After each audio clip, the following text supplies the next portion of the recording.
Assalamualaikum warahmatullahi wabarakatuh.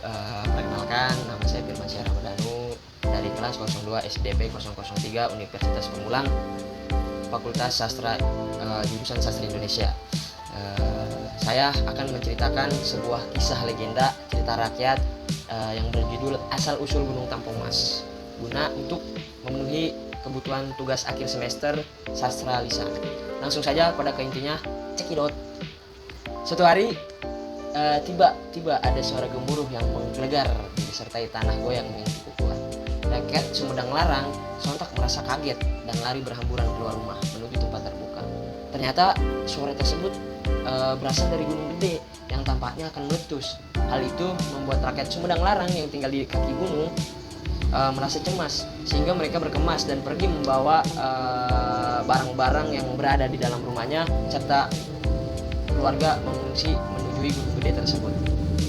Kabar akan meletusnya gunung gede tersebut akhirnya sampai nih ke telinga sang raja atau ke istana Sumedang Larang. Nah, raja muda yang terkenal akan kebijaksanaan itu merasa sedih dengan ancaman akan meletusnya gunung gede dan sangat mengkhawatirkan keadaan rakyatnya. Untuk itu, sang raja memutuskan untuk bersemedi guna memohon petunjuk kepada Yang Maha Kuasa.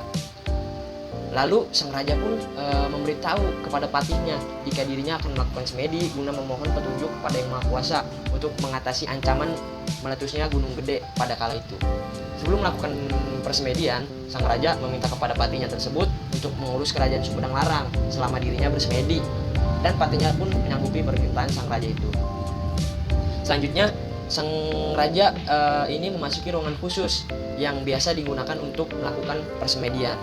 Kemudian setelah beberapa hari sang raja bersemedi, akhirnya ia mendengarkan bisikan gaib di telinganya yang memerintahkan dirinya untuk melemparkan keris emas milik nenek moyangnya ke dalam gunung gede.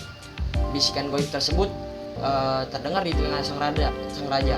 Jika engkau ingin menyelamatkan rakyatmu dari bencana letusan gunung gede, maka lemparkanlah olehmu keris emas milik nenek moyangmu ke dalam kawah gunung gede. Niscaya gemuruh gunung gede akan merada suara bisikan yang didengar sang raja.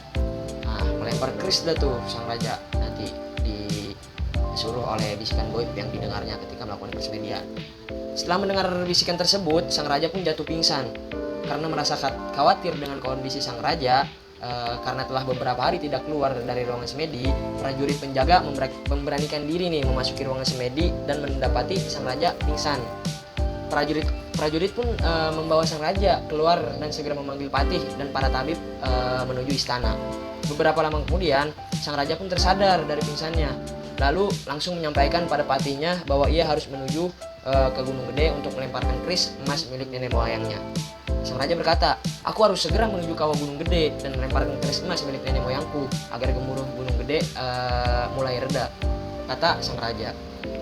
Meski sudah dilarang oleh patinya untuk melakukan perintah dari bisikan gaib tersebut karena dinilai membahayakan keselamatan sang raja, namun sang raja memastikan jika perintah tersebut harus dilakukan oleh dirinya sendiri untuk keselamatan rakyatnya.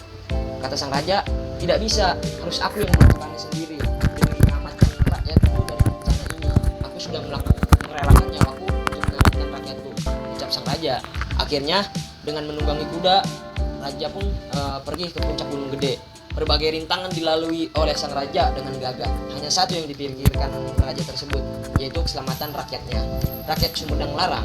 Nah, setelah tiba di puncak gunung gede, dengan susah payah sang raja mendekati pinggir kawah dan melemparkan keris emas milik nenek moyangnya.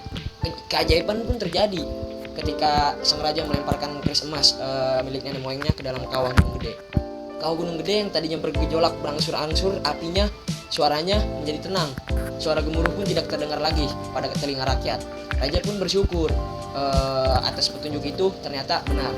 Pengorbanan raja mendaki gunung gede terbayar sudah, dan setelah memastikan bahwa kawah gunung gede sudah aman, akhirnya sang raja kembali ke istana kerajaan. Lalu rakyat pun menyambut kedatangan sang raja mereka. Raja bahagia, akhirnya gunung gede tidak terjadi meletus dan seluruh rakyat kerajaan Sumedang Larang selamat. Nah, sejak kejadian itu, gunung gede dirubah namanya menjadi Gunung Tampomas karena kawahnya menerima keris emas milik nenek moyang sang raja. Nah, demikian yang bisa saya sampaikan dari asal usul cerita Gunung Tampomas. Kurang lebihnya mohon maaf. Wassalamualaikum warahmatullahi wabarakatuh.